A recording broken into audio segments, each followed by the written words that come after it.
जय श्री कृष्ण। माई सेल्फ डॉक्टर नीता पटेल। हम इंडिया से हैं और साईं करुणा मिशन जो एक सेंटर है, जो एक ऑर्गेनाइजेशन है स्पिरिचुअल एक्टिविटी के, और डॉक्टर उदय शाह जो साईं करुणा मिशन के फाउंडर मेंबर हैं। एक्चुअली डॉक्टर उदय सर जो है वो मेडिकल डॉक्टर भी है और थोड़े साल मेडिकल फील्ड में काम करने के बाद उन्होंने टोटली स्पिरिचुअल रिसर्च शुरू किया है। एटलीस्ट 25 साल से वो स्पिरिचुअलिटी में रिसर्च कर रहे हैं। हम सब रिसर्च टीम है उनके अंडर में।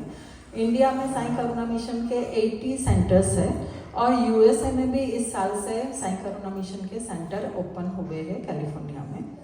तो हमारा मेन काम जो है वो ओरा रिसर्च करना है। ओरा मतलब हमारे शरीर के आजू बाजू जो शक्ति मंडल होता है, आभा मंडल कहते हैं, वो ओरा जो एनर्जी रहती है हमारे आजू बाजू, वो एनर्जी पे हम रिसर्च करते हैं। सर की बहुत रिसर्च है और बहुत सारे इंडिया में अवार्ड्स भी उनको मिले हैं और कंटिन्यू स्पिरिचुअलिटी में उनका जो रिसर्च है वो आज हम वो नॉलेज आप तक पहुंचाना चाहते हैं। एक्चुअली जो ओरा है हमारा एनर्जी सेंटर्स है और जो हमारा एनर्जी फील्ड है that is completely responsible for our health and life. तो हमारे बॉडी के अंदर जो कुछ भी डैमेज होता है या तो कोई रोग होता है, क्यों होता है और उसका मूल कारण क्या है, कहाँ पे रूट कोज है, वो एनर्जी सेंटर्स में है, वो हमारे एनर्जी फील्ड में है। तो हम कैसे करके प्रिवेंशन करें कि एनर्जी को हम प्रोटेक्ट करें ताकि वो एनर्जी को लीकेज करके अंदर तक हमारी बॉडी तक कोई हेल्थ इश्यू ना आ पाए। तो इसके लिए सबसे एकदम मूल जो कारण है हमारी एनर्जी को हमें प्रोटेक्ट करना है। वो हम कैसे कर सकते हैं, हमारे इम्यून सिस्टम को हम कैसे पावरफुल बना सकते हैं, वो सब नॉलेज रिसर्च करने के बाद सर हमें गाइड करते हैं। तो आज बहुत ही ब्यूटीफुल ये टॉपिक है और आप सबके लिए हम यहाँ पे आए हैं कि आपकी भी हेल्थ कैसे अच्छी रहे, आपकी पॉजिटिव एटीट्यूड, मेंटल स्टेटस हमारा कैसे अच्छा बना रहे, ताकि हमारी इम्यून सिस्टम अच्छी रहे, ताकि हमारी हेल्थ अच्छी रहे और आगे जाके हम बहुत सक्सेसफुल लाइफ जी पाए। और फाइनली हमारा डेस्टिनेशन क्या है कि जब हमारी मृत्यु भी हो तो हम इजीली मृत्यु को भी एक्सेप्ट कर पाए पॉजिटिव वे में। तो डेट इज़ बहुत बड़ी चैलेंज है ये कि जीना तो पॉजिटिवली है लेकिन मरना भी पॉजिटिव के साथ है, वो बहुत बड़ी चैलेंज है हमारे पास। तो ये मेंटल एटीट्यूड डेवलप करना है और मेंटल एटीट्यूड पॉजिटिव कब डेवलप होगा, जब हमारी एनर्जी पॉजिटिव बनी रहेगी। तो एनर्जी साइंस पे हमने जितना रिसर्च किया है आज हम थोड़े समय में आपके साथ शेयर करना चाहेंगे। हमारी साईं करुणा मिशन की यूट्यूब पे चैनल भी है, बहुत सारे वीडियोस अपलोड है, जितना रिसर्च किया है सब यूट्यूब पे अवेलेबल है। तो आप उस पर भी देख सकते हो, यूट्यूब पे डॉक्टर उदय शाह और साईं करुणा मिशन अगर हम टाइप करेंगे तो यूट्यूब पे बहुत सारे वीडियोस है, बहुत सारी नॉलेज है, थियरी है, वो सब आपको मिल जाएगी। तो ये बहुत ब्यूटीफुल कॉन्सेप्ट है सर का एनर्जी साइंस पे, चक्रास पे, ओरा पे और लाइफ कर्मास के बारे में। हमारी कर्मा जो रहते हैं पास्ट लाइफ के जितने भी कर्मास है, वो कर्मा को हमें डील या तो हील करना पड़ता है, अगर हम माने तो ये तो फैक्ट है। और सर ने इस पे भी बहुत सारा रिसर्च किया है, पास्ट लाइफ के कर्मास पे भी बहुत रिसर्च किया है और उनके जो मेन जो हीलिंग मॉडलिटी है, करुणा रेखी हीलिंग मॉडलिटी है और साइकिक सर्जरी जो उस पे उनका रिसर्च है और बहुत सारा कमांड है, वो उनकी मॉडलिटीज़ है, Karuna, karma, soul, DNA healing and psychic surgery.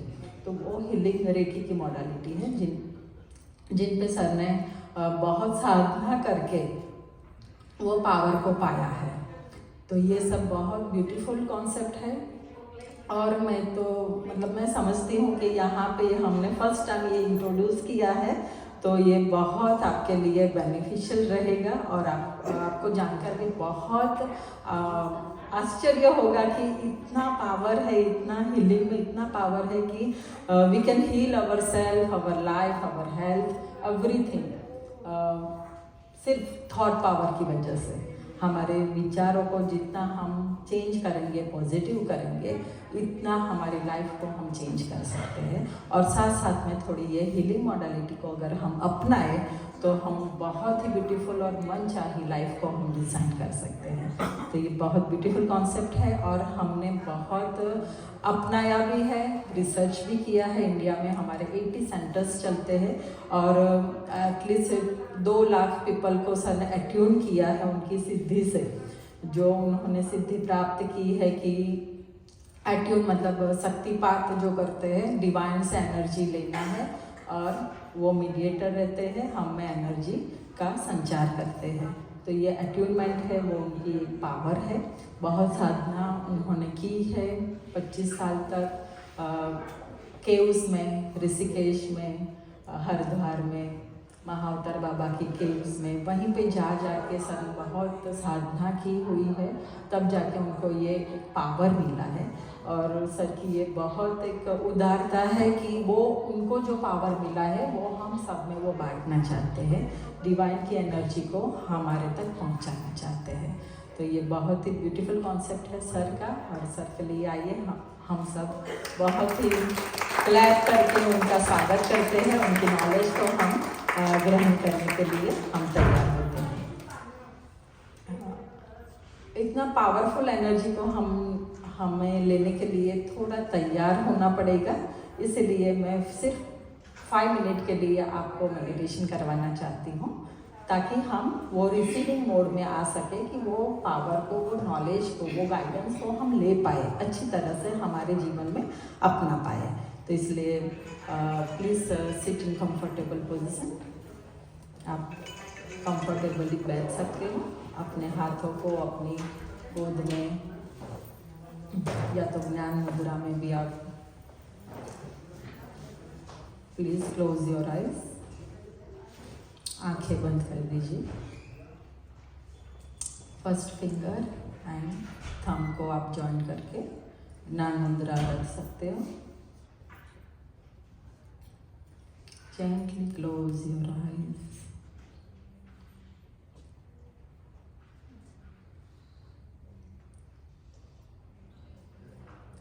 अपना पूरा ध्यान सांसों की आवन जावन पे, आंखें बंद कर पूरा मन आपकी सांसों के साथ जोड़ दीजिए। धीमी और गहरी सांस जो अंदर जा रही है और बाहर आ रही है। Deep breathing and breathe out. Breathe in and breathe out। और महसूस कीजिए अंदर जाती हुई हर सांस आपके शरीर में डिवाइन ऊर्जा का संचार कर रही है, और बाहर निकलती हुई हर सांस आपके शरीर से सभी पेन, दुख, दर्द को बाहर धकेल रही है। महसूस कीजिए अंदर जाती हुई हर सांस आपको हेल्दी बना रही है, और बाहर निकलती हुई हर सांस आपके शरीर की हर कमजोरियां को बाहर धकेल रही है। विजुलाइज कीजिए हर अंदर जाती हुई सांस के साथ आपका शरीर स्वस्थ, निरोगी, तंदुरुस्त बन रहा है। हर बाहर निकलती हुई सांस के साथ आपका शरीर हल्का हो रहा है और मन शांत, बहुत ही शांत। You are totally relax, relax, relax. अब हम प्रार्थना करेंगे अपने ही भगवान को, इष्ट देव को।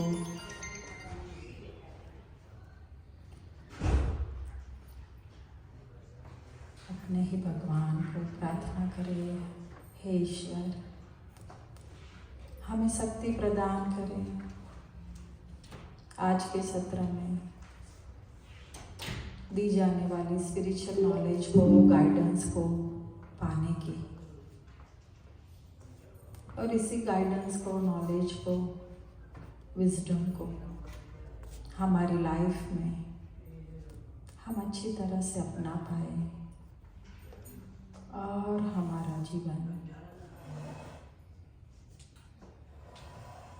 सक्सेसफुल बने, ट्रांसफॉर्मेशन हो, स्पिरिचुअली इवॉल्व हो। जानिए और मानिए आपके भगवान ने आपको आशीर्वाद दे दिया है, बहुत ही प्रेम के साथ स्वीकार करें। प्यारी सी मुस्कान के साथ भगवान का शुक्रिया अदा करें, इतना ब्यूटीफुल नॉलेज और गाइडेंस देने के लिए, ये एनर्जी के काबिल बनाने के लिए। धन्यवाद, thank you, thank you very much. अपने दोनों हाथों को आपस में रगड़ते हुए, बहुत ही प्यार पावरफुली जोर से रगड़ते हुए अपनी आँखों पे अपनी हथेलियों को जमा कर अपनी हथेली के अंदर अपनी आँखें खोले और पावरफुल, ऊर्जावान अपने आप को महसूस करें।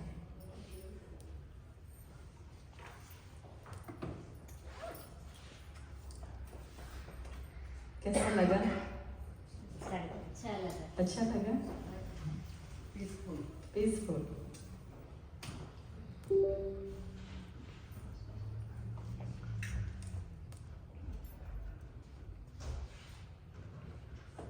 तो ऐसा हम रेगुलर जब भी हमें टाइम मिले 5 मिनट ऐसा जब भी हम करेंगे, हमारी ऊर्जा चेंज होती जाएगी, हमारा पॉजिटिव एनर्जी फील्ड तैयार होगा।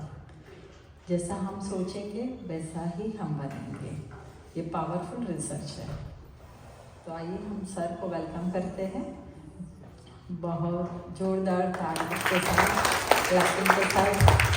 डॉक्टर उदय साईं करुणा मिशन के फाउंडर को हम इनवाइट करते हैं। आइए सर।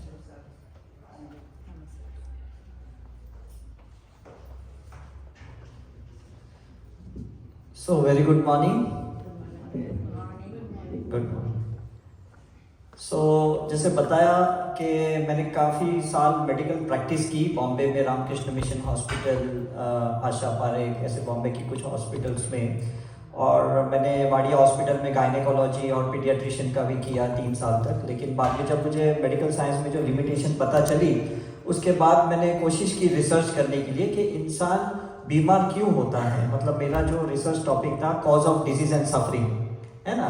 हम सफ़र क्यों होते हैं, हम बीमार क्यों होते हैं।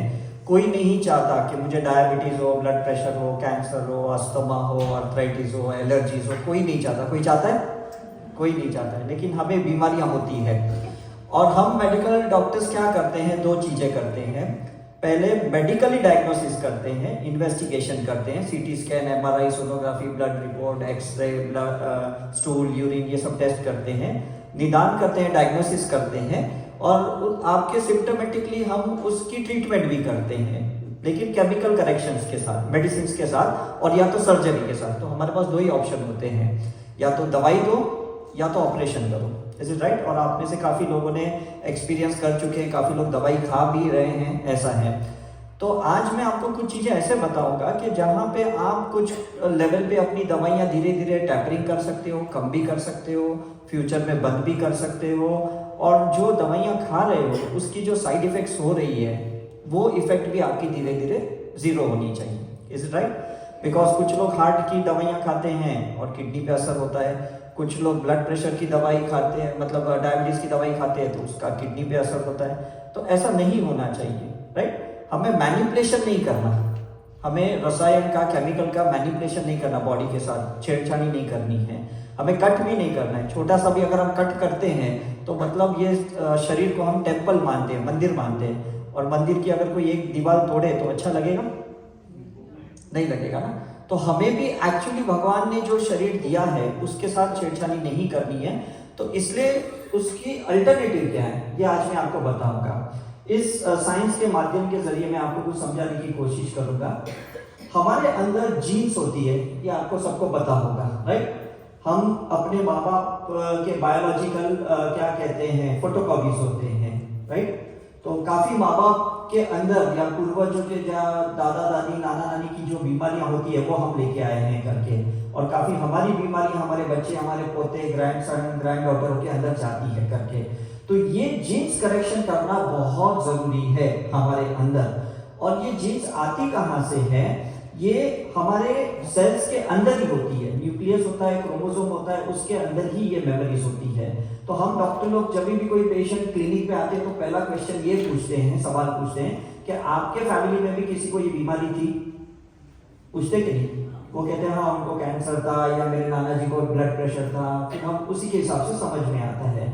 तो ये जीन्स का करेक्शन करना बहुत इंपॉर्टेंट है। अगर आप जीन्स का करेक्शन नहीं करोगे तो आज आप देखते हो कि आने वाला ये जो जनरेशन है वो खोखला पैदा होता है ना? आजकल के बच्चे पैदा होते ही juvenile diabetes, asthma, allergies, obesity, thyroid के प्रॉब्लम, कंजेनिटल हार्ट डिजीजेस, कितने ये सब होते हैं, क्योंकि हमारे किसी भी जनरेशन ने जीन्स का करेक्शन नहीं किया। ये चीज ध्यान में रखना।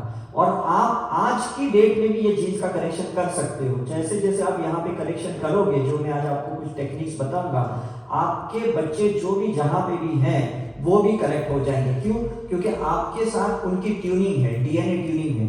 समझ में आ रहा है कि नहीं? जैसे हमारे फोन में कैसी सिम के अंदर कॉन्टेक्ट मेमोरी होती है, राइट? आप नया फोन डालते हो, नया सिम जैसे ही आप उसको ईमेल से सिंक करते हो तो सारे कॉन्टेक्ट्स वापस आ जाते हैं, सारे इमेजेस, वीडियोस वापस आ जाते हैं। Is it right? तो हमारी ड्यूटी क्या बनती है? हम अपने जीन्स में से वो सब चीजें निकालें जो हम अपने बच्चों के अंदर नहीं चाहते। Is it right? सिर्फ आपकी प्रार्थना इनफ नहीं है। जब भगवान को करते हो कि भगवान मेरे बच्चे सुखी रहे, मेरे पोते सुखी रहे, ऐसा नहीं। कुछ कर्तव्य आप लोग का भी बनता है कि नहीं? सबका बनता है। Is it right? तो वो हम देखेंगे। तो ये होगी पहली बात। अब इस ब्लूप्रिंट्स बनती कैसी है जीन्स की, ये मैं आपको समझाने की कोशिश करता हूँ। 9 महीने की प्रेगनेंसी में हमारे शरीर में 9 चक्र का डेवलपमेंट होता है। 9 चक्र, 7 सेंटर के और 2 हाथों के। तो अगर कोई बच्चा 7वें महीने जन्म लेता है तो हम उसको कहते हैं pre mature baby. Is it right? तो उसकी कुछ ब्लूप्रिंट्स वीक हो रहती है, कुछ कमजोर रहती है। ऊपर के चक्र अगर वीक रहे तो मेंटली रिटार्डेड बॉर्न होता है, नीचे के चक्र कमजोर रहे तो फिजिकली हैंडीकैप बॉर्न होता है। अब समझ में आ रहा है कि नहीं साइंस? तो हमें जो इंडिया में सिखाया गया था गर्भ संस्कार, आपने सुना होगा, वो क्यों सिखाया गया कि 9 मंथ्स में ये 9 चक्र का बच्चों का पोषण होना चाहिए, परफेक्ट होना चाहिए, डेवलपमेंट होना चाहिए। और वो किस तरह से करते हैं? हम अपने विचारों से, अपने खुराक से। Is it right? आजकल की जो गर्भवती महिला होती है वो विटामिन की दवाइयाँ, कैल्शियम की दवाइयाँ, ये सब ज्यादा खाती है, राइट? आप लोग ने शायद नहीं खाई होगी इतनी, बिकॉज आपका खुराक ही इनफ था, बहुत पौष्टिक आहार था, एनवायरमेंट अच्छा था, वातावरण अच्छा था, सोच अच्छी थी, ये सब थे ना। लेकिन आजकल के जो आपके बहुए बेटियां इतनी स्ट्रेस में, टेंशन में होती है, फिर देखो बच्चे कैसे बॉर्न होते हैं। इज इट राइट और नॉट? तो ये पहला स्टेप है कि हमारा जो इनपुट है वो सही चाहिए। जो भी हमारा अंदर का सोच है, अंदर का खुराक है, पानी है, ये सब पॉजिटिव चाहिए, तो हमारी ब्लूप्रिंट पॉजिटिव रहेगी। अब उसके बाद आपको एक चीज समझाने की यहाँ कोशिश कर रहा हूं कि ऐसा नहीं है कि बच्चा जन्म लेता है उसके बाद पेरेंट्स का डिस्कनेक्शन होता है, ऐसा कभी नहीं हो सकता। वो तो सिर्फ हम डॉक्टर्स अम्बिलिकल कॉर्ड कट करते हैं, नाभि पे उस कॉर्ड को कट करके फिजिकली बच्चे को डिस्कनेक्ट करते हैं। लेकिन आज भी आप लोग माता पिता दादा दादी इतने ही कनेक्टेड हो जितना पहले थे, तो ये कनेक्शन कभी छूटने नहीं वाला है। और जब हम कभी दुनिया में नहीं भी रहेंगे तो भी ये कनेक्शन बना रहेगा। क्यों? मैं इसका भी एक साइंस समझाता हूं कि अभी आपका जो ब्लड स्ट्रीम है, अभी आपके शरीर में 4.5 लीटर का ब्लड है, उस ब्लड की जो डीएनए है उसकी ट्यूनिंग में बच्चे लोग हैं आपका आगे का जो भी जनरेशन है। आपके बाद आपकी चेतना के साथ, कॉन्शियसनेस के साथ कनेक्शन बना रहेगा, समझ में कि नहीं? तो कॉन्शियसनेस के साथ भी डीएनए होता है, ये भी चीज ध्यान में रखना। उसके साथ भी हमारी इम्प्रिंट जुड़ी रहती है। तो हम कभी पूछते हैं ना, पहले जब रिश्ते करते थे तो हम पूछते थे तुम्हारा खानदान कहां से है, तुम्हारे पूर्वज कौन थे, पूछते कि नहीं? तुम कौन से गांव से बिलोंग करते हो, कौन सी जमीन से बिलोंग करते हो, है ना? तुम पटेल खानदान से हो या वैष्णव हो या जैन हो, श्वेतांबर है, दिगंबर है, ये सब चीज की जो चेतना होती है इसे कहते हैं कलेक्टिव कॉन्शियसनेस पैटर्न, ऐसा कहते हैं। तो आपको क्या करना है? 2 चीजें करनी है। एक, जीन्स में चेंजेस लाने हैं, दूसरे आपको अपनी कलेक्टिव पैटर्न से चेंजेस लाने हैं। कुछ आपकी जो पैटर्न्स है, सोच की जो पैटर्न्स है, वो कहीं ना कहीं गलत है तो या फिर सही भी है, लेकिन आज के जनरेशन के लिए ये इनफ नहीं है। आपकी जो सोच थी, कहते हैं ना जनरेशन गैप, ये शब्द सुना है कि नहीं? तो जनरेशन गैप में अपडेट करना होगा कि नहीं, समझ में कि नहीं? हम कोई भी चीज, अभी मैंने एक नया फोन खरीदा, जैसे मैंने फोन को ऑन किया, चल तो गया, लेकिन मुझे पहले ही मैसेज आया please connect to the wifi. और जैसे मैंने वाईफाई को कनेक्ट किया, तो सेकंड मैसेज मुझे आया कि प्लीज अपडेट योर फोन। मैंने सोचा ये आज ही तो खरीदा, अभी तो खोला, इसको क्या अपडेट करना है? लेकिन फिर मैंने जैसे अपडेट किया तो सारे उसके फीचर्स चेंज हो गए। तो हम अपडेट नहीं होते, ये हमारा प्रॉब्लम है। हम 50 साल, 70 साल, 80, 90, 100 साल जीते हैं, लेकिन हम कभी अपडेट नहीं होते। हम उसी ही thought pattern, belief system, perception, illusions, भावनाओं से, ट्रॉमा से, एक्सपीरियंस के साथ वैसे ही जीते हैं जैसे हम पहले जी रहे थे। तो ये आउटडेटेड हो गया कि इज इट राइट और नॉट? शरीर से बुढ़ापा आना ये आपके हाथ में नहीं है, विचारों से कभी नहीं आना ये आपके हाथ में है। ये चीज ध्यान में रखना। मेरी दादी 102 साल की थी तब वो चली गई, लेकिन she died with very healthy condition, कोई बीमारी नहीं। 95 की एज में उन्हें कुछ बीमारियां हो गई थी। फिर डॉक्टर ने कहा कि शायद इनको हम कुछ नहीं कर सकते, लेकिन मुझे दादी ने कहा कि उदय तू सबको सिखाता है, मुझे क्यों कुछ सिखा नहीं रहा है? मैंने कहा दादी आप धार्मिक हो, मैं आध्यात्मिक हूँ, मैं रिसर्च करता हूँ। तो उन्होंने कहा नहीं कोई बात नहीं, मैं धार्मिक भी हूँ लेकिन मैं आध्यात्मिक भी बन सकती हूँ। तो मैंने कहा ये मेडिटेशन करना होगा, ये हीलिंग करनी होगी, इस तरह से एफर्मेशन बोलने होंगे। तो उन्होंने सब किया 6 महीने तक, और उसके बाद उनकी सारी बीमारियां निकल गई। फिर 102 उम्र तक वो आराम से रही करके। तो जहां पे आप धार्मिक हो, आज हम आपको आध्यात्मिक बनाएंगे। जहां पे आप रिलीजियस हो, हम आपको स्पिरिचुअल बनाएंगे। हम आपके कोई धर्म को भंग करने नहीं आए, कोई आपका गुरु बदलने नहीं आए, कोई आपके कल्चर बदलने नहीं आए, कोई आपके कस्टम बदलने नहीं आए, लेकिन हम आपको अपग्रेड करने के लिए आए। You got my point? समझ में कि नहीं? तो एक होता है अपडेट और एक होता है अपग्रेड। अपडेट का मतलब क्या है कि थोड़ी एक लेवल आगे जाना। अपग्रेड का मतलब है बड़ी सोच में फर्क लाना। समझ में आ रहा है कि बड़ी सोच में फर्क लाना। तो जब तक आपके विचार नहीं बदलेंगे, आपके बच्चों के साथ नहीं बनेगी। ये भी बात सही है। राइट और रॉन्ग? आज हम सब लोग क्यों परेशान हैं? क्योंकि हम सोचते हैं यार मैंने तो ऐसे कभी नहीं किया, मैंने तो ऐसा कभी नहीं सोचा, ये बच्चे ऐसे कैसे सोच सकते हैं, मैंने तो इतनी सेक्रीफाइस की, मैंने तो इतना बलिदान किया, मैंने पूरी अपनी जिंदगी इनके पीछे डाल दिया, और ये ऐसे कैसे सोच। लेकिन क्योंकि हम अपग्रेड नहीं कर पाए अपने आप को, ना अपडेट कर पाए ना अपग्रेड कर पाए। That is very important. तो हमें किस चीज से अपग्रेड करना है ये मैं आपको बताता हूं। पहले हमें डाइट से अपडेट करना है। कैसा है कि जो खुराक आप 10 साल पहले खाते थे, 20 साल पहले खाते थे, 40 साल पहले खाते थे, वो खुराक अब आपको नहीं खाना है। ये चीज ध्यान में रखो। मुट्ठी भर का हार्ट है, मुट्ठी भर की आंतरी है, इतना ही हमारा खुराक होना चाहिए, इतना ही हमारा डाइट होना चाहिए। Is it right? और डाइट में भी आपको मैक्सिमम क्या खाना है, आपको फाइबर इंटेक ज्यादा खाना है, रेसे वाली चीजें होती है ना, तंदे वाली चीजें ज्यादा खाना है, कुक फूड, पैक्ड फूड कम खाना है आपको। समझ में कि नहीं? जितना हो सके, अगर आप कहते हो कि भी चबा नहीं सकते, उसको आप क्रश करो, उसको स्मूदी बनाओ और पानी को या जूस को खाओ, पियो मत। क्या करना है? खाना है, जूस को खाना है, पीना नहीं है करके, ऐसे निगलना नहीं है, उसको मुंह में कुल्ली करना है, जैसे हम कोगला कैसे करते हैं ऐसा, उसको थोड़ी देर घुमाना है। क्यों? क्योंकि 52% डाइजेशन सलाइवा में होता है, हमारे माउथ में होता है, और अगर आपने एक झटके में खाना ले लिया तो 52% डाइजेशन वही खत्म हो गया आपका। तो जो कब्जियत होती है, एसिडिटी, गैस, ये सब आपको इसलिए होता है क्योंकि पहले तो दांत कम है या नहीं है, या दूसरी बात आप उसको चबा के नहीं खाते हो, उसको सीधा पानी को या जूस को या जो भी सूप वगैरह उसको सीधा अंदर डाल देते हो। तो ये क्लियर हो गया? ठीक है। तो कोई भी सॉलिड फूड भी खाओगे ना, उसको आराम से चबाना, ये पहला चीज ध्यान में रखना। दूसरी बात, खाना खाते वक्त जितना हो सके या तो भगवान का मंत्र चैंट करो या तो पॉजिटिव एफर्मेशन बोलो। कोई भी नकारात्मक विचार उस वक्त नहीं आने चाहिए, बिकॉज फूड के साथ, अन्न के साथ मन भी अंदर जा रहा है, ये चीज भी ध्यान में रखना है ना। तो हम नॉर्मली जब फूड खाते हैं तो ओम नमः शिवाय या गायत्री मंत्र हम ये सब बोलते बोलते बोलते खाते हैं करके, तो क्या होता है, खाना क्या देता है? Vitamin, minerals, electrolyte, enzymes, protein, calcium, carbohydrate, ये सब खाना देता है, इज इट राइट? एनर्जी देता है। अब उसके साथ जो सोच अंदर डालोगे तो उसमें क्या होगा कि एक वाइब्रेशन क्रिएट होगा, जिसको ऑरा कहते हैं, जिसको इलेक्ट्रोमैग्नेटिक वेव्स कहते हैं। तो ये किसके हाथ में? हमारे हाथ में। एग्जैक्टली समझ में आ रहा है कि नहीं? ऐसा नहीं कि उस टाइम पे कोई सीरियल देखी या उस टाइम पे पुरानी कोई चीजों को याद किया या किसी को कोसा, किसी के बारे में नकारात्मक या अपने बारे में कि आजकल मेरा टाइम खराब है, ऐसा वैसे कुछ नहीं सोच रहे, रात गई बात गई, try to stay in present, बस बात खत्म हो गई। Is it right? आप जहां पे भी हो ये परफेक्ट है। इससे बेटर जगह, इससे बेटर समय, इससे बेटर सिचुएशन इस दुनिया में कभी हो ही नहीं सकती है, ये चीज ध्यान में रखना। और ये सोच के खाना खाना, इज इट राइट? ये मत सोचना पहले मैं कितना स्वीट खा सकती थी, आजकल मैं खा नहीं सकती हूँ, पहले मैं कितना घूमती थी, अब मैं घूम नहीं सकती हूँ, पहले मैं कितना काम करती थी, अब मैं कर नहीं सकती हूँ।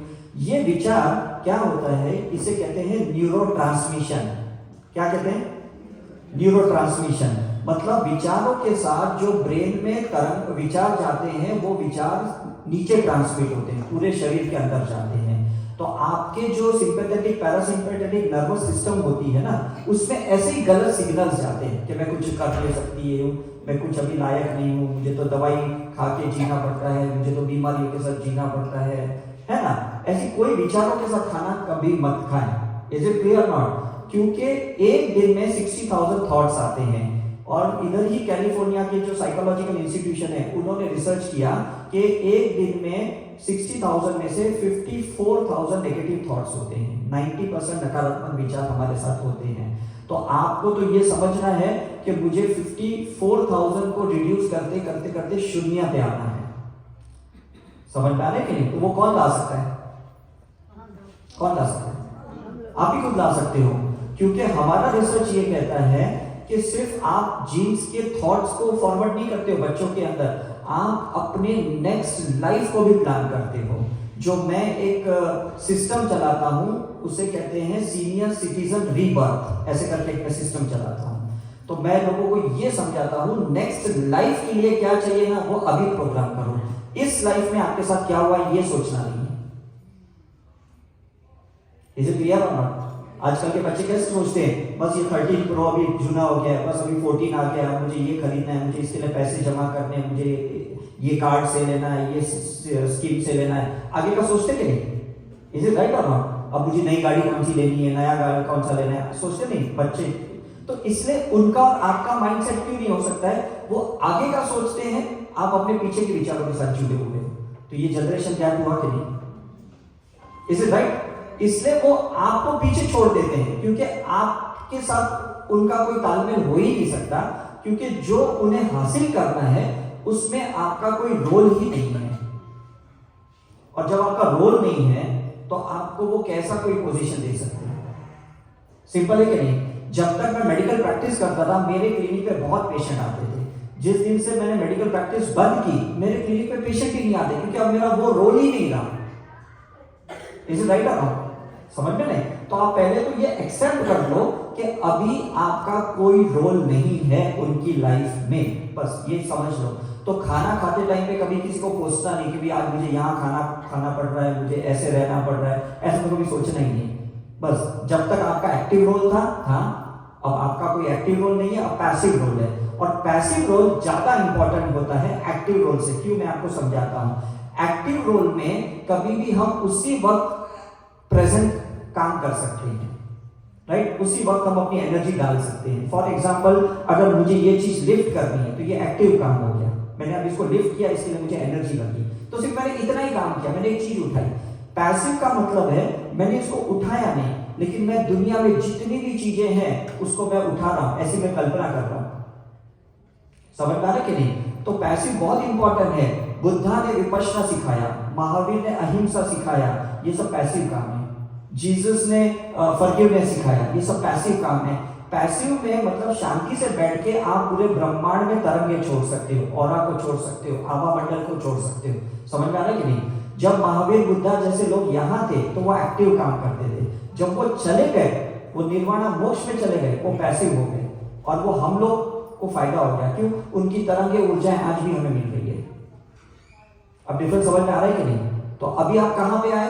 एक्टिव से पैसिव में आके आप कहां पे आए?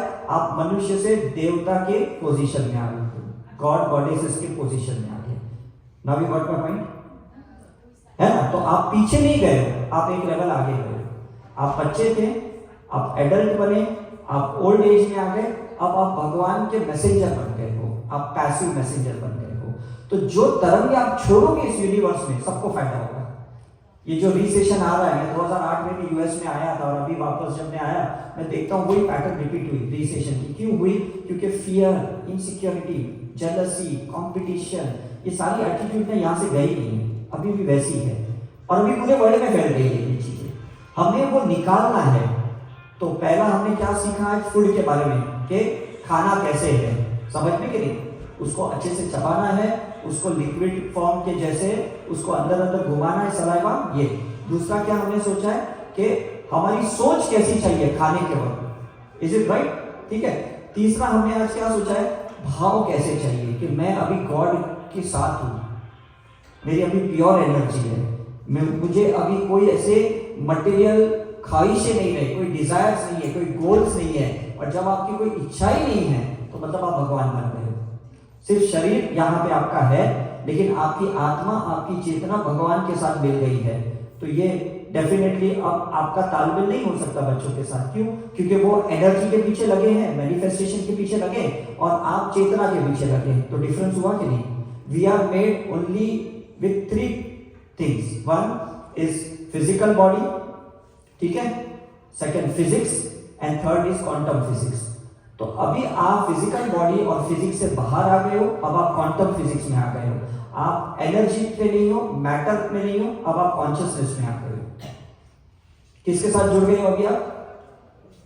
कॉन्शियसनेस के साथ, चेतना के साथ। आप जिस भी भगवान गुरु को मानते हो उसकी चेतना में आप जुड़ गए हो। तो आपके नियम तौर तरीके अलग होंगे कि नहीं? Is it right? कल आपके बच्चे भी 10, 15, 20, 30 साल के बाद ना वो भी आपकी जैसे ही हो जाएंगे। उन्होंने अपनी सारी इच्छाएं पूरी करने के बाद वो भी आपके जैसे चेतना में आ जाएंगे। तब शायद वो आपको समझेंगे, अभी नहीं समझेंगे। अभी उनकी जो एनर्जी है वो सिर्फ सपने पूरे करने में लगे पड़े हैं, समझ में कि नहीं? और आपका कोई रोल ही नहीं है उनके सपने में, कोई मैनिफेस्टेशन में। Is it clear? ठीक है। अब थोड़ा और हम आगे देखते हैं। अब हमें रोज करना क्या है, मैं आपको सिंपल एक ये बताता हूं। जैसे अभी नीता बहन ने आपको एक मेडिटेशन करवाया, एक ध्यान करवाया। हमें है ना, कभी भी मेडिटेशन ध्यान करते वक्त सिर्फ सांसों पे ध्यान देना होता है। ये आपने समझा होगा, काफी लोग तो करते भी होंगे, योगा मेडिटेशन करते होंगे। अब इसमें क्या होता है, जब आप ब्रेथ पे ध्यान देते हो, सांसों पे ध्यान देते हो, तो आपका ऑक्सीजन है जो 70 पार्ट ब्रेन में जाता है और 30% बॉडी में जाता है। तो तो जब आप बगैर कोई विचार के अगर आप सांस लेते हो छोड़ते हो, लेते हो छोड़ते हो, तो आपके ब्रेन को 70% पूरा का पूरा ऑक्सीजन मिलता है। और अगर आप विचारों के साथ सांस लोगे, यहाँ वहां की घटनाओं को याद करते हुए लोगे, तो ब्रेन में इतना ऑक्सीजन नहीं जाएगा जितना उसको चाहिए। और ब्रेन क्या है ना, यहाँ से सारा न्यूरोट्रांसमिशन नीचे करता है, शरीर को ताकत देता है, पूरे बोन्स, मसल्स को, किडनी को, हार्ट को, लंग्स को, लिवर को, स्प्लीन को, पैनक्रियास को, सबको देता कौन है? ब्रेन ही तो देता है।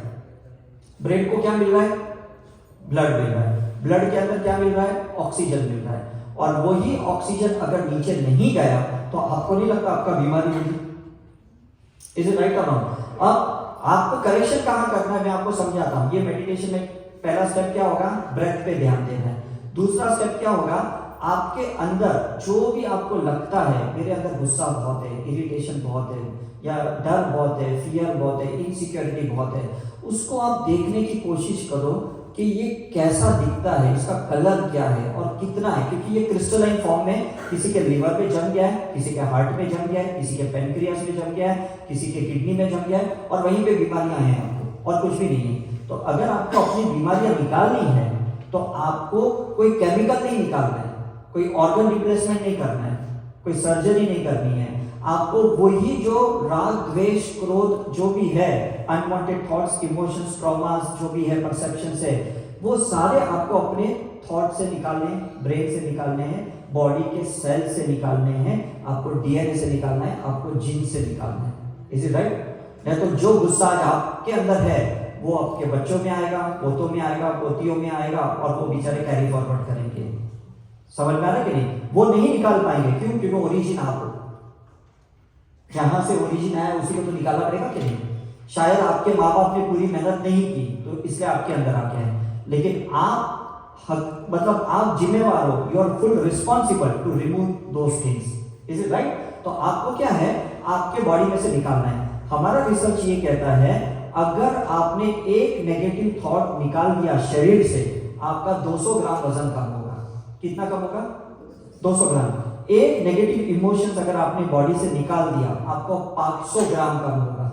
समझ में आ रहा है कि नहीं? आप एक्सरसाइज नहीं कर सकते हो, जिम में जा सकते हो, ये एज में नहीं जा सकते हो, आप जॉगिंग नहीं कर सकते हो, राइट? तो आप थॉट, इमोशंस को तो निकाल सकते हो कि नहीं? ये तो निकाल सकते हो नहीं? क्योंकि अगर आपको वेट को रिडक्शन करना है, आपको लगता है मेरे पैर इसलिए दर्द ज्यादा देते क्योंकि मेरे ऊपर के शरीर का वजन ज्यादा है और वो उसके ऊपर भार आता है। Is it right? तो आपको क्या है, वो अनवांटेड थॉट्स, इमोशंस को ही निकालना है और कुछ नहीं करना है। तो मेडिटेशन में पहला क्या करना है? आंखें बंद करनी है, ठीक है? उसके बाद सांसों पे ध्यान देना है, ठीक है? Second step. थर्ड स्टेप क्या है कि आपको जो भी लगता है मेरे अंदर ये अनवांटेड है, मुझे बस आज स्वाहा करना है, उसको एक्सेल करना है। आपको क्या चाहिए? इनहेल करो। क्या नहीं चाहिए? एक्सेल करो। क्या चाहिए? शांति, इनहेल करो। क्या नहीं चाहिए? क्रोध नहीं चाहिए, एक्सेल करो। क्या चाहिए? हैप्पीनेस, इनहेल करो। क्या आपको नहीं चाहिए? फियर, एक्सेल करो। समझ में आ रहा है कि नहीं? क्योंकि इनहेल और एक्सेलेशन के साथ ही पूरी दुनिया चलती है, हम भी उसी से चलते हैं। आपने कोरोना में देखा कि जो इनहेल एक्सेल नहीं कर पाए, जिनके सैचुरेशन बहुत डाउन गए, तो वो भगवान को प्यारे हो गए। इज इट राइट और रॉन्ग? तो ये आपके हाथ में है जब तक आप जिंदा हो तब तक। इज इट राइट और रॉन्ग? तो इसको कहते हैं, इस मेडिटेशन को कहते हैं ब्रेथ एनकोडिंग। क्या कहते हैं? Breath encoding. मतलब अगर आपने 3 मिनट से 9 मिनट ये मेडिटेशन दिन में किया, 24 घंटा आपके साथ ये ऐसा ही होते रहेगा, भले फिर आप कुछ भी ना करो। तो इजी है कि नहीं? इतना टाइम तो आप दे पाओगे कि नहीं? मैं 22 साल से ये मेडिटेशन कर रहा हूँ, 22 ईयर्स से, और मैं हजारों लाखों लोगों को सिखा चुका हूँ। कोई बड़ा डिफिकल्ट नहीं है। ब्रेथ पे ध्यान देना है, और जो चाहिए अंदर ले लो, आपको जॉय चाहिए अंदर ले लो, आपको खुशी चाहिए अंदर ले लो, जो नहीं चाहिए उसको एक्सेल करके बाहर निकाल लो। सिंपल है। कौन सा डिफिकल्ट है इसमें? इज इट राइट और रॉन्ग? और उसके लिए कोई आपको रिलीजन की, गुरु की परमिशन नहीं चाहिए, कोई आपको मतलब कोई ऐसा नहीं कि आप धर्म भंग कर रहे हो या किसी अगेंस्ट जा रहे हो, ऐसा कुछ नहीं है। क्योंकि सांस ही हमारा एक्चुअल धर्म है। इज इट राइट और रॉन्ग? मतलब हम शरीर से क्यों जीता है? क्योंकि सांसें ले रहे हैं। इज इट राइट और रॉन्ग? लेकिन वो ब्रेथ प्योर चाहिए, उसमें कोई भी unwanted thought, emotions, traumas, negative experiences past के नहीं चाहिए, क्योंकि वही रिपीट साइकिल बनेगी। इसे कहते हैं लूप साइकिल, रिपीट पैटर्न, कहते हैं कि नहीं। और आप बोलते हो पता नहीं कुछ समय के बाद बार बार मेरे साथ ऐसा ही होता है, मुझे वापस हार्ट अटैक आता है, मुझे पाइल्स होते हैं, मेरा शुगर बढ़ जाता है। ये क्यों बढ़ रहा है? क्योंकि वो पैटर्न अंदर चल रही है, वो पैटर्न आउटपुट चल रही है। इनपुट वैसा ही है, आउटपुट वैसा ही है। किसी को तो ये पैटर्न तोड़ना पड़ेगा कि नहीं? किसी को तो ये साइकिल ब्रेक करनी पड़ेगी कि नहीं? Is it right? तो ये कौन कर सकता है मुझे बताओ? आप ही कर सकते हो। आपके बॉडी में 63 ट्रिलियन सेल्स है। कितने सेल्स हैं? 63 ट्रिलियन सेल्स है। हर सेल जो भी आपका है बॉडी का, उसमें 1.5 वोल्टेज की एनर्जी है। मतलब एक मोबाइल चार्ज हो सकता है, उतनी पावर एक सेल के अंदर है। तो अगर आपका वोल्टेज ही कम है तो आपको तो डेफिनेटली वीकनेस होने वाली है, कमजोरी होने वाली है, डिप्रेशन होने वाला है, एंजाइटी होने वाली है, आपका कहीं ना कहीं आपको ब्लड प्रेशर, ये सब चीजें होने वाली है। इसे हम मेडिकल साइंस में इम्यूनिटी कहते हैं, रोग प्रतिकार शक्ति कहते हैं। स्पिरिचुअल साइंस में हम उसको ऑरा कहते हैं, आभा मंडल कहते हैं। समझ में आता है कि नहीं? तो जब आप ये मेडिटेशन करोगे, ब्रेथ एंड बॉडी का करोगे, आपका आभा मंडल बढ़ जाएगा, ऑरा पॉजिटिव हो जाएगा, आपकी इम्यूनिटी सकारात्मक हो जाएगी, आपका ऑक्सीजन लेवल बढ़ जाएगा, आपका लंग्स एक्सपांड होगा, आपका ब्रेन से लेके सारे शरीर में न्यूरोट्रांसमिशन परफेक्ट होगा। अभी आपने खाना खाया, पूरे 7 मिनट में, 10 मिनट में आपका डाइजेशन कंप्लीट होगा। आपको 1 घंटा डाइजेशन को नहीं लगने वाला है। समझ पा रहे कि नहीं? जितना डिले होता है ना डाइजेशन में, उतना एसिडिटी गैस बनती है शरीर के अंदर। लेकिन जितना क्विक डाइजेशन हो जाएगा ना, तो कोई अनवांटेड स्टमक में कुछ चीजें नहीं होने वाली है। Is it right? तो पॉसिबल है कि नहीं मुझे बताओ। सिंपल साइंस है। शुरुआत कहाँ करनी है? ब्रेथ के साथ, सांसों के साथ। और एंड कहाँ करनी है? हमारे सेल के डीएनए के अंदर, जीन्स के अंदर चेंजेस लाने हैं। और ये भाव रखने हैं कि गलती से जो भी मैंने अपने बच्चों को दिया है, आज मैं उसको बाहर निकाल रही हूं। Is it right? जो भी डीएनए में मैंने गलत इंफॉर्मेशन दी है, पुरानी कोई बिलीफ सिस्टम दी है या कोई मान्यताएं दी है, आज मैं बाहर निकाल रही हूं। क्योंकि आज उनको मुझे फ्री करना है, बिकॉज उन्हें प्रोग्रेस होना है और उन्हें खूब ब्लेसिंग करो। आपके साथ क्या हुआ ये मत सोचो, आपका हाथ में क्या है, उनको ब्लेस करना। समझने के लिए उनको दुआएं देना, क्योंकि अगर आपकी बद्दुआ कहीं गलती से वहां चली गई ना, उनका सक्सेस नहीं होगा, तो उसमें आपका भी क्या फायदा? इज इट राइट और रॉन्ग? आपके साथ जो हुआ वो कर्म का खेल था, लेकिन आप जो करोगे वो कर्म की साइकिल होगी। राइट? कर्म का खेल हमारे हाथ में नहीं है, कर्म की साइकिल को तोड़ना हमारे हाथ में है। इज इट राइट और रॉन्ग? राइट? आपको इतना धर्म आता है, इतना ज्ञान है, तो मैं तो सिर्फ कहता हूं उसको प्रैक्टिकली अंदर उतारो, बस और कुछ नहीं कह रहा हूं मैं आपके धर्म के कोई परिवर्तन नहीं कर रहा हूं। मैं क्या कह रहा हूं, उसको प्रैक्टिकली स्पिरिचुअली उतारो। मैंने शुरुआत में कहा था, आज मैं आपको रिलीजियस से स्पिरिचुअलिटी में लेके आऊंगा, धार्मिक से आध्यात्मिक बनाऊंगा। इज इट राइट और रॉन्ग? तो अपग्रेड हो गए कि नहीं? यहाँ पे अपग्रेड हो गए नहीं? अपडेट का मतलब क्या है कि उसी धर्म को एक लेवल आगे ले जाना, और अपग्रेड का मतलब क्या है कि आप रिलीजियस से स्पिरिचुअल बन गए हो। Is it right? तो जब आप इस दुनिया में छोड़ के जाओगे ना, आपकी जो चेतना उस परिवार के साथ जाएगी, उसमें कोई राग द्वेष नहीं चाहिए, उसमें कोई दुश्मनी, हेट्रेड, रिवेंज नहीं चाहिए उस चेतना के साथ। क्यों? क्योंकि आपका तो रीबर्थ हो जाएगा, आप तो और कहीं पे जन्म ले भी लोगे 5, 10, 15 साल के बाद, लेकिन इस चेतना में कोई भी कमियां, खामियां रह गई ना, आपके बच्चे कभी प्रोग्रेस नहीं करेंगे, जिसको हम पितृदोष कहते हैं। समझ में आ रहे कि नहीं? हम ये पितृदोष, और आपको बताए कि आजकल का जनरेशन कोई पितृदोष निकालने के लिए ना धार्मिक क्रियाएं करने वाली है, ना आध्यात्मिक क्रियाएं करने वाली है। Is it right? हम तो कभी चलो बनारस चले गए, ऋषिकेश चले गए, कुछ ना कुछ हमने क्रियाएं कर दी अपने पूर्वजों की। आपके लिए कोई क्रियाएं नहीं करने वाले, तो वो चेतना भी इंप्योरिटी रह जाएगी कि नहीं?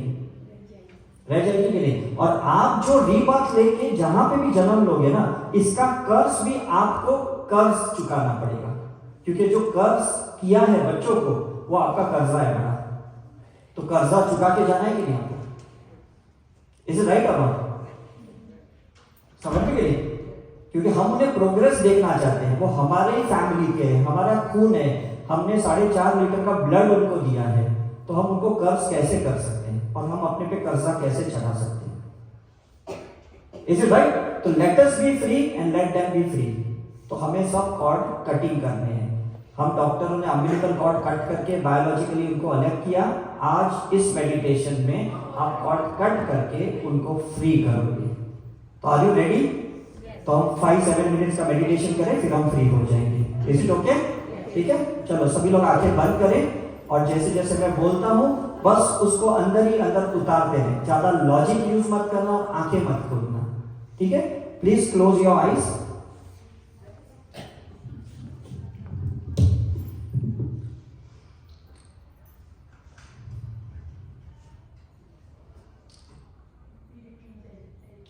सांसों के ऊपर ध्यान दें।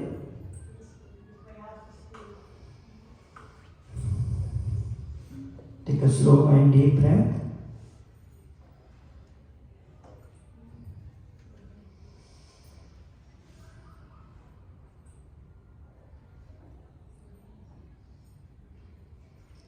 विचार आते हैं तो आने दीजिए। Thoughts are like a guest, वो आते हैं जाते हैं, हमें कोई ध्यान नहीं देना, कोई अटेंशन नहीं देना।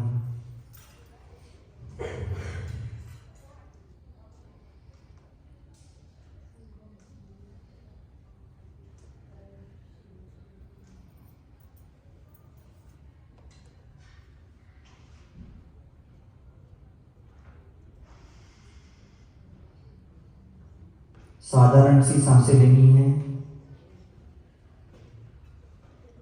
आंखें बंद रखते हुए सांसों का आवन जावन पे ध्यान देना है।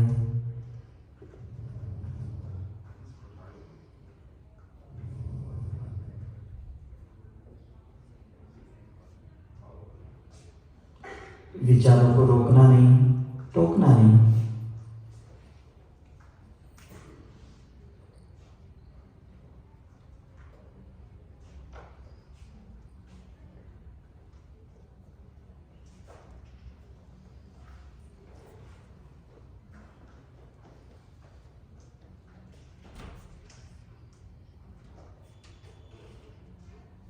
हमारा इंटेंशन क्लियर है आज कि हमें स्वस्थ रहना है, हेल्दी रहना है, वेल्दी रहना है, फिट रहना है।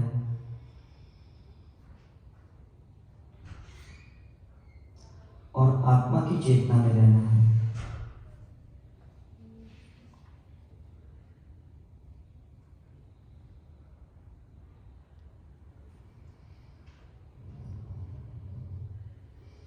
जिस भगवान, जिस गुरु को आप मानते हो उनसे जुड़ जाइए, उनका आह्वान कीजिए, इन्वोक कीजिए, उनसे शक्ति मांगिए इस ध्यान के लिए, इस जीवन के लिए, इस शुद्धिकरण के लिए।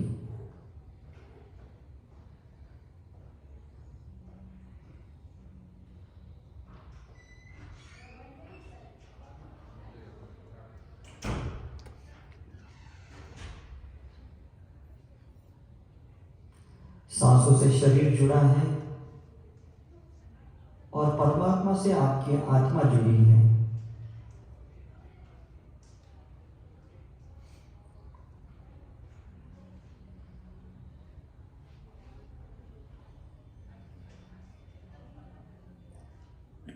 अब मन ही मन में ये विचार लाने हैं कि सांस अंदर लेते हुए मुझे जो कुछ अच्छा चाहिए वो मैं अंदर ले रही हूँ, सुख, शांति।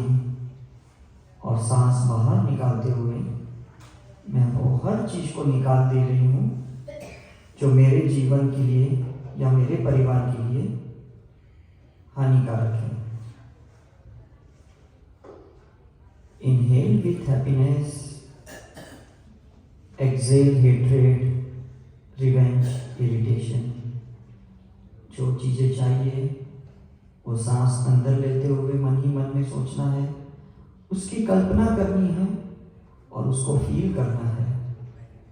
चेहरे पे मुस्कुराहट, मुस्कान,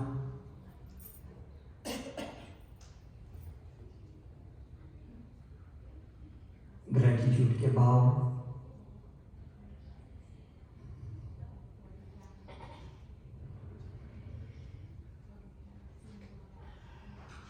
आराम से करें, शांति से करें। Inhale the white light energy, exhale the dark energy. सफेद रोशनी को अंदर लेना है और जो भी नकारात्मक है उस ब्लैक एनर्जी को बाहर निकालना है।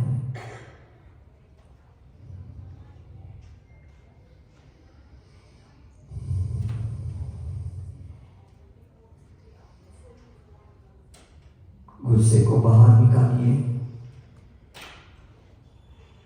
प्यार को अंदर डालिए।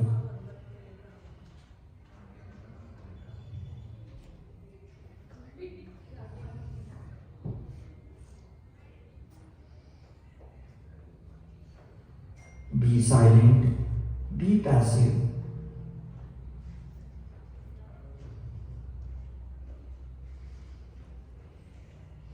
आपको शरीर के बाहर कोलेस्ट्रॉल निकालना है, शुगर निकालना है, ब्लड प्रेशर को निकालना है, आप निकाल सकते हो। जो भी बीमारियां आपको नहीं चाहिए, ये सोचना है कि एक्सेल करते वक्त, श्वास बाहर निकालते वक्त वो बीमारी निकल गई है।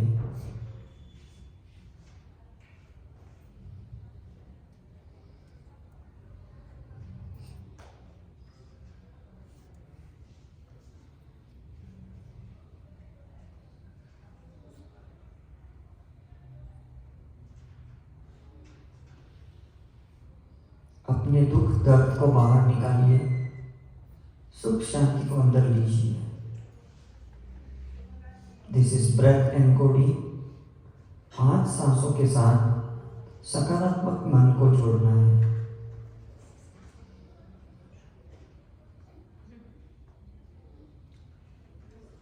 अगर आप विश्वास करते हो परमात्मा पे, गुरुओं पे, तो एवरीथिंग इज ओके। जो भी कुछ आपके साथ हुआ, इट वॉज ओके। जो भी कुछ आपके साथ हो रहा है, इट इज ओके। आने वाले कुछ भविष्य में जो भी कुछ होगा, इट विल बी ओके। ये ओके आपका मंत्र है और इसी के साथ आपको जीना है।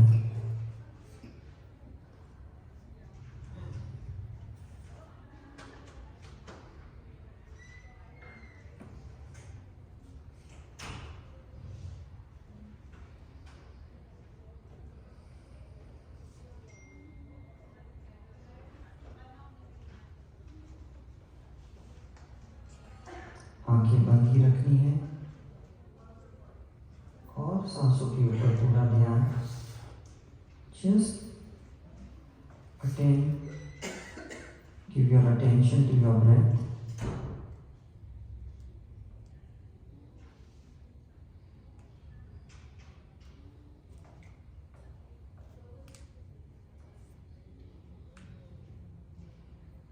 आपके घुटने का दर्द बाहर निकल गया है, कमर का दर्द बाहर निकल गया है।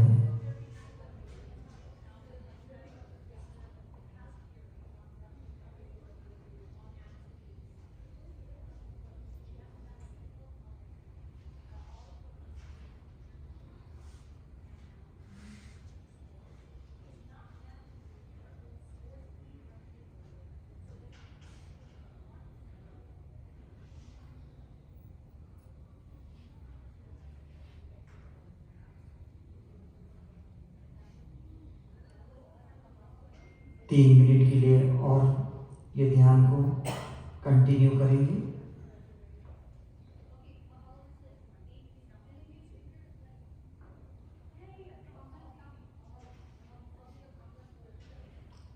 आप इनहेल करते वक्त मंत्र भी बोल सकते हो, ओम नमः शिवाय, और एक्सेल करते वक्त जो भी नहीं चाहिए उसे बाहर निकाल सकते हो। आपको जिस मंत्र पे विश्वास है वो मंत्र को इनहेल करते वक्त याद करना है और जो चीजें नहीं चाहिए वो एक्सेल करना है, सांस बाहर निकालते हुए।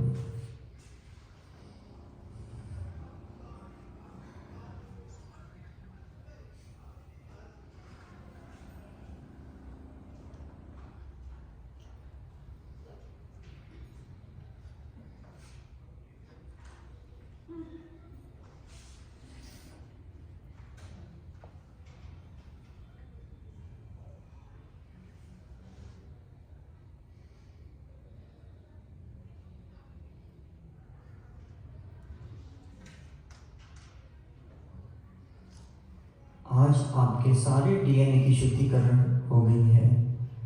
आपके जीन्स में से जो भी कुछ आपको नहीं चाहिए वो आप निकाल दीजिए, ताकि आपके बच्चे हेल्दी रहें, आपके ग्रैंडसन ग्रैंड डॉटर हेल्दी रहें।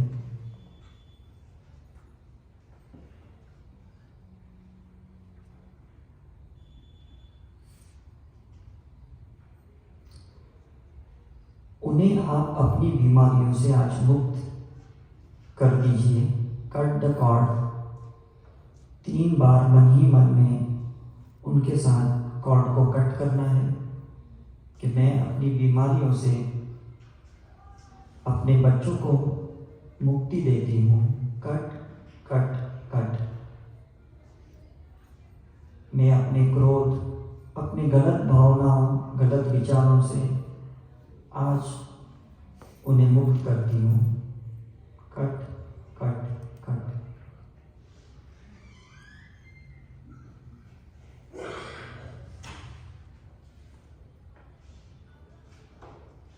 उनके उज्जवल भविष्य के लिए आप इनहेल कर सकते हो, दुआएं दे सकते हो।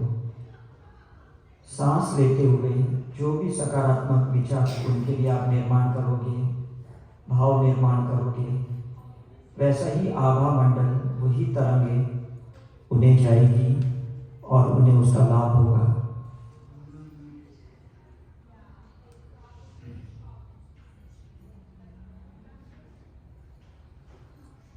सबको माफ करना है। Forgive everyone. जिन्होंने भी आपके साथ कुछ गलत किया है, उन्होंने आपके कर्म से आपको मुक्त किया है, तो इसलिए आपको धन्यवाद देना है, उनका शुक्रगुजार करना है।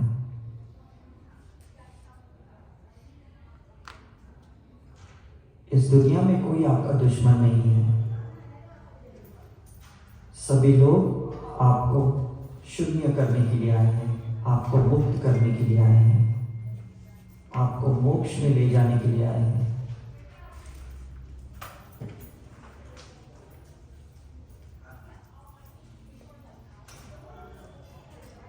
सबके प्रति प्रेम रखना है,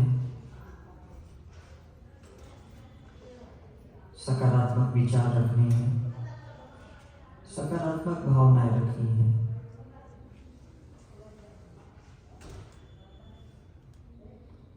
जीवन और मरण हमारे हाथ में नहीं है, लेकिन इसके बीच में जीवन हमारे हाथ में है। कैसे जीना है वो हमारे हाथ में है। Life and death is not in our hand, but how to live is in our hand.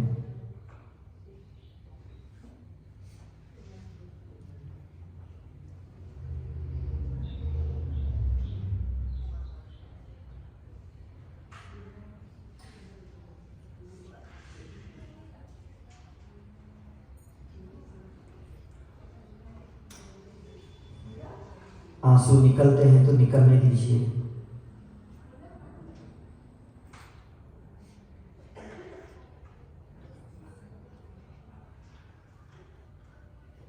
ये करुणा के भाव हैं जो आपने दबा के रखा है, ये सब बाहर निकल रहा है।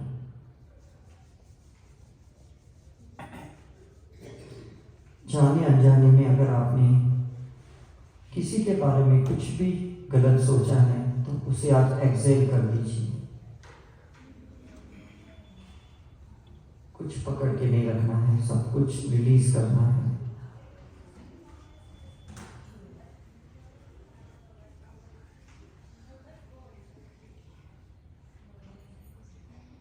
उस अनुभव को बाहर निकालना है जिसने आपको दुख दर्द दिया है। उस घटना को बाहर निकालना है जिसने आपको तकलीफ पहुंचाई है।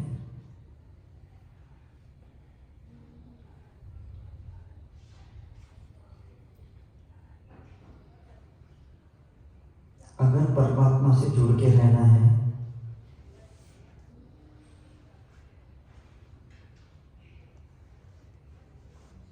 तो ये प्रतिक्रिया रोज करनी होगी।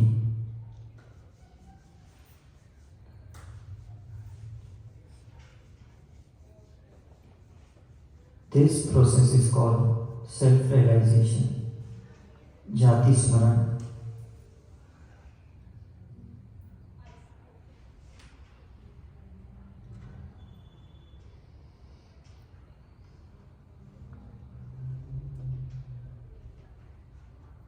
कोई गिल्ट नहीं, कोई रिग्रेट नहीं, कोई गिले शिकवे नहीं, कोई ब्लेम नहीं, किसी का कोई कमियां खामियां देखना नहीं हमें।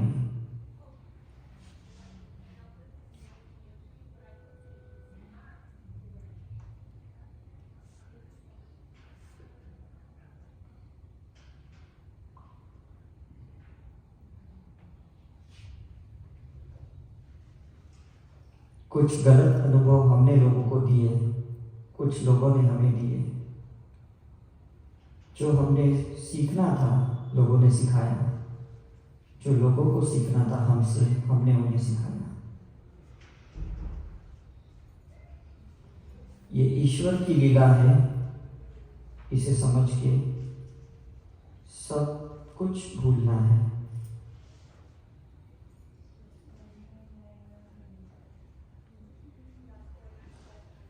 Forget your brain, empty your mind.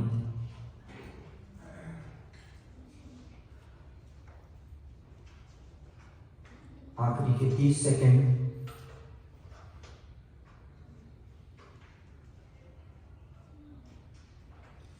ईश्वर का धन्यवाद करें, गुरुओं का धन्यवाद करें, अपने माता पिता का धन्यवाद करें, अपने बच्चे पोते सबका धन्यवाद करें।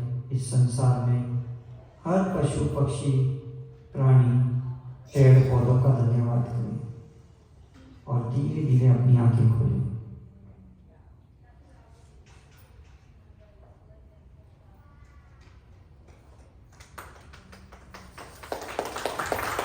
Thank you. आई होप अच्छा लगा, बहुत अच्छा, गुड। सो रोज कर सकते हैं कि नहीं मुझे बताइए, है ना। कैसी तरंगे छोड़नी है ये आपके ऊपर है। इस विश्व को अगर शांति पूर्वक रखना है तो पहले शुरुआत अपने से ही करनी होगी।